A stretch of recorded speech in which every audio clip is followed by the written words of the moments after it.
নমস্কার, GS forum চ্যানেলে আপনাদের সবাইকে স্বাগত জানাই। বার্ধক্য ভাতাতে বিরাট ঘোষণা আসতে চলেছে।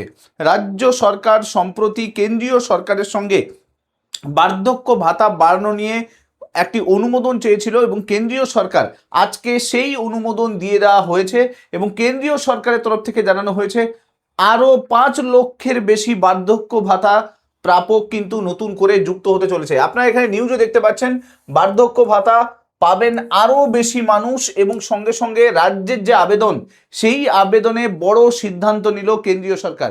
আপনারা জানেন যে বাজেটে কিন্তু এই বিষয়ে কিন্তু বলা হয়েছিল যে বার্ধক্য ভাতা যাতে বাড়ানো হয় এবং সেই ক্ষেত্রে 1000 থেকে বাড়িয়ে কিন্তু 1500 করে দেওয়া হয়েছিল এবং সেখানেও একটা দাবি ছিল এই 1500 টাকা যাতে 3000 টাকা করে দেওয়া হয়। এবং বর্তমানে কেন্দ্রীয় সরকার যে বড় টাকা ঘোষণা করলো, নতুন করে যে সিদ্ধান্ত দিল, সেই সিদ্ধান্তে প্রায় 5 লক্ষের বেশি নতুন বার্ধক্য ভাতা কিন্তু মানুষ পাবেন। এখানে আপনারা দেখতেই পাচ্ছেন যে কেন্দ্রীয় সরকারের, আপনারা জানেন যে এনএসএপি এই যে স্কিম চলছে, সেই স্কিমের আন্ডারে বর্তমানে পশ্চিমবঙ্গে প্রায় 21 লক্ষ বার্ধক্য ভাতা উপভোক্তা রয়েছেন এবং শুধুমাত্র এনএসএপির আন্ডারে বার্ধক্য ভাতা দেওয়া হয় না, তার সঙ্গে সঙ্গে কিন্তু বিধবা ভাতা, প্রতিবন্ধী ভাতা, এই সমস্ত ভাতাও কিন্তু আসে। এই এনএসএপি কি জিনিস? ন্যাশনাল সোশ্যাল অ্যাসিস্ট্যান্ট প্রোগ্রাম, যা এটা একটা কেন্দ্রীয় সরকারের প্রকল্প যার মাধ্যমে অসহায় নাগরিকদের আর্থিক সহায়তা প্রদান করা হয়। আপনারা জানেন যে বর্তমানে রাজ্য সরকার যেরকম রয়েছে বিজেপির, সেরকমই কিন্তু কেন্দ্রীয় সরকারও কিন্তু বিজেপি রয়েছে। সো ডবল ইঞ্জিনের সরকার রয়েছে আর সেই ডবল ইঞ্জিনের এফেক্ট কিন্তু রাজ্যে পড়ছে।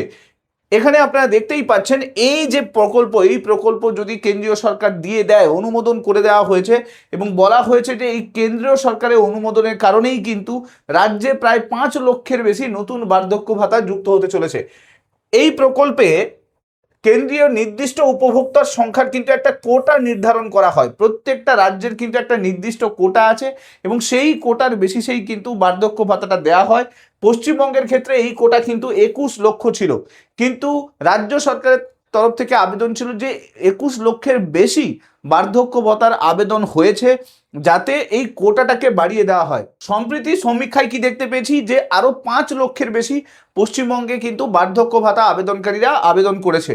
সো আর্থিক সহায়তার প্রয়োজন রয়েছে পশ্চিমবঙ্গের বুকে এবং যাতে কেন্দ্রীয় সরকার এই বিষয়গুলোকে দেখে এবং রাজ্যকে এই আর্থিক সহায়তা প্রোভাইড করে।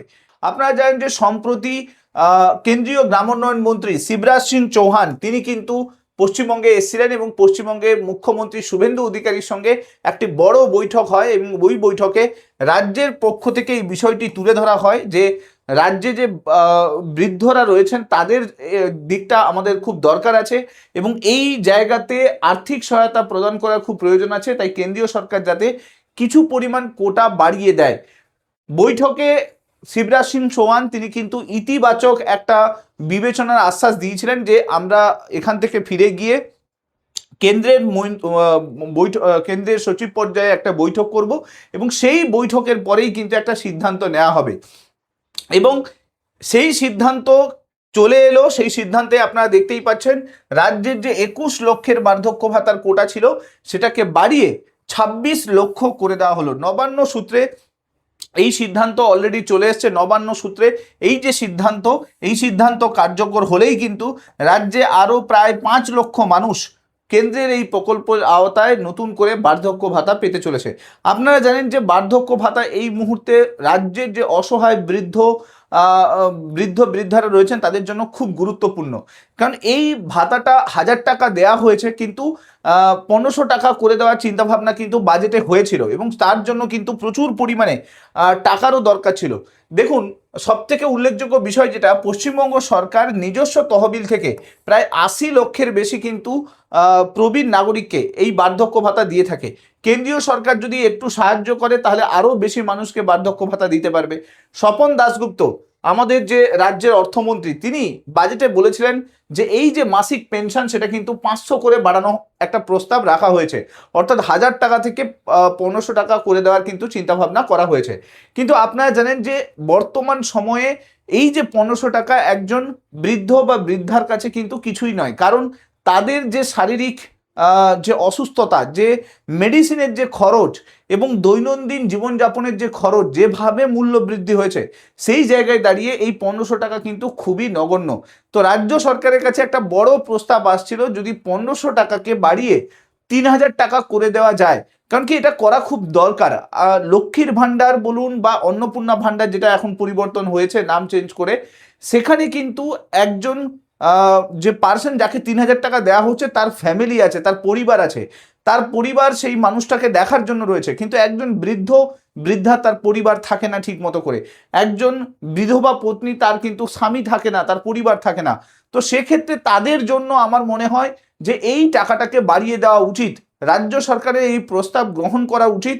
যদিও 1500 টাকা চিন্তাভাবনা করা হয়েছে, কিন্তু কেন্দ্রীয় সরকার আরও যদি বড় অনুমোদন দেয়, হয়তো ভবিষ্যতে গিয়ে এই যে 1500 টাকা এটা কিন্তু 3000 টাকা করে দেওয়া হবে। অন্নপূর্ণা ভাণ্ডারে 3000 টাকা দেওয়া হচ্ছে, তো বার্ধক্য ভাতা বা প্রতিবন্ধী ভাতা বা বিধবা ভাতাতে কেন 3000 টাকা দেওয়া হবে না? এদের কাছে তো কেউই নেই, পরিবার থাকে না, নিজেদের খেয়াল নিজেদেরকে রাখতে হয়, শারীরিক অসুস্থতা রয়েছে, জীবনযাপনের যে আর্থিক প্রয়োজনীয়তা সেগুলো রয়েছে, সেগুলো থাকার সত্ত্বেও এই 1500 টাকায় কি হবে? তো রাজ্য সরকার উচিত এই 1500 টাকা থেকে বাড়িয়ে 3000 টাকা করে দেওয়া। কিন্তু এখনো পর্যন্ত রাজ্য সরকার সেই প্রস্তাব পাস করেনি।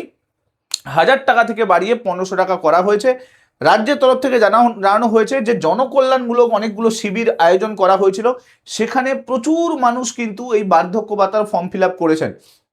তো তাই জন্যই কিন্তু রাজ্য সরকার চাইছে যে যাতে সমস্ত মানুষ বার্ধক্য ভাতার আওতায় আসতে পারে, এবং তার জন্যই কিন্তু কেন্দ্রীয় সরকার যে গ্রামোন্নয়ন মন্ত্রক রয়েছেন শিবরাজ সিং চৌহান, তার সঙ্গে কিন্তু মুখ্যমন্ত্রী শুভেন্দু অধিকারীর এই বৈঠক হয়, এবং এই বৈঠকে স্পষ্টভাবে উঠে আসে যে রাজ্যে কিন্তু বার্ধক্য ভাতার যে আবেদন, সেই আবেদন কিন্তু বাড়ানো হচ্ছে। প্রায় 5 লক্ষ মানুষ কিন্তু নতুন করে এর মধ্যে কিন্তু যুক্ত হতে চলেছে। তো এর ফলে নতুন করে 5 লক্ষ রাজ্যের বৃদ্ধ এবং বৃদ্ধারা উপকৃত হতে চলেছেন। এটা অনেক বড় একটা মানবিক পদক্ষেপ। এখন দেখার বিষয় রাজ্য সরকার এই বিষয়ে কি চূড়ান্ত সিদ্ধান্ত নেয়, নতুন করে এই যে 1500 টাকাটাকে বাড়িয়ে 3000 টাকার নতুন প্রস্তাব গ্রহণ করে কিনা। অলরেডি 1000 টাকা থেকে 1500 টাকা করা হয়েছে, সেটা এখনো পর্যন্ত সবার অ্যাকাউন্টে আসেনি।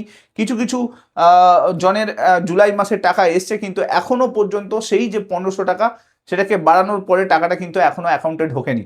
এখন দেখার বিষয় রাজ্য সরকার নতুন কি স্টেপ নেয় এই পুরো বিষয়টাতে। যা কিছু নতুন স্টেপ নেবে আমি চেষ্টা করব ভিডিওর মাধ্যমে নিয়ে আসার জন্য। ভিডিওটা ভালো লাগলে অবশ্যই একটা লাইক করে দেবেন, চ্যানেলটাতে নতুন হয়ে থাকলে সাবস্ক্রাইব করে দেবেন, এবং মাস্ট এই ভিডিওটাকে শেয়ার করতে ভুলবেন না। Thank you so much. Next ভিডিওতে আপনার সঙ্গে আবার দেখা হচ্ছে। Till then, bye by.